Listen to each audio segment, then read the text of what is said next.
Iran के हमले के बाद इजराइल अब खास रणनीति बना रहा है। इजराइल वॉर कैबिनेट की बैठक हुई जिसमें यह फैसला लिया गया कि ईरान के हमले का जवाब दिया जाएगा। इजराइल सेना के चीफ ऑफ स्टाफ ने यह बयान दिया, लेकिन इजराइल ऐसा कब और कैसे करेगा इसका खुलासा नहीं किया गया है। जिसके बाद ईरान ने फिर दोहराया कि इजराइल ने पलटवार किया तो हमारा एक्शन काफी खतरनाक होगा। ईरान के विदेश मंत्रालय के प्रवक्ता नासिर कनानी ने कहा कि अपने राष्ट्रीय हितों के लिए हमने स्वाभाविक रूप से इस कार्रवाई को अंजाम दिया और अगर इजराइल की ओर से कोई जवाबी कार्रवाई की जाती है तो हमारी कार्रवाई निश्चित रूप से और भी ज्यादा खतरनाक होगी। ज्यादा जानकारी के लिए हमारे सहयोगी उमा शंकर सिंह जुड़ चुके हैं। उमा, और क्या डिटेल्स इस केस में मिल रही हैं? ईरान ने तो साफ कर दिया था कि अगर इजराइल एक बार फिर से कार्रवाई करेगा तो हम उसका पलटवार करेंगे।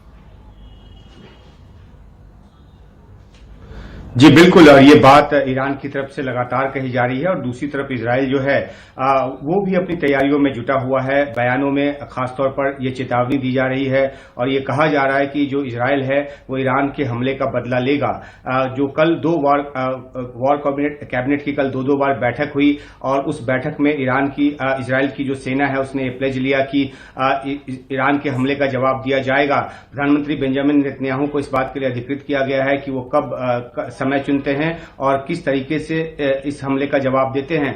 कल ये भी खबर आती रही देर रात तक कि इजराइल के जो वॉर प्लेन्स हैं वो बिल्कुल तैयार खड़े हैं और वो बहुत अंदर तक जाकर ईरान में हमला करने की कोशिश करेंगे। लेकिन ये अभी तक ऐसा नहीं हुआ है। तो इसके पीछे की वजह यह है कि अमेरिका ने साफ तौर पे इजराइल से कहा है कि वो कोई आक्रामक नीति ना अपनाए, ऐसा कोई आक्रमण ना करे जिससे कि और इलाके में तनाव बढ़े और ये एक पूर्ण युद्ध का रूप जो है ईरान और इजराइल के बीच वो ले ले।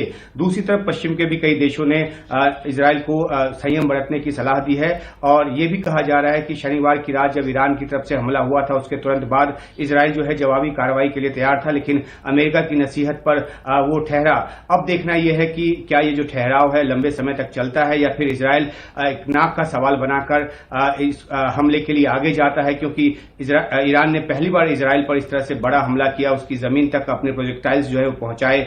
और यह भी ईरान की तरफ से कहा गया है कि अगर इजराइल ने हमला किया तो फिर उसकी तरफ से दोबारा हमला होगा और उसका जो पोटेंशियल है, उसका जो आयाम है वो बहुत बड़ा होगा। 1000 के आसपास प्रोजेक्टाइल्स जो हैं वो छोड़े जाएंगे, ये तक वहां से कहा जा रहा है। ईरान बार बार ये कह रहा है, सफाई दे रहा है कि उसने जो हमला किया वो दमिश्क में अपने जो कॉन्सुलेट है उसके हमले के जवाब में दिया और उसके साथ ही ऑपरेशन पूरा हो गया।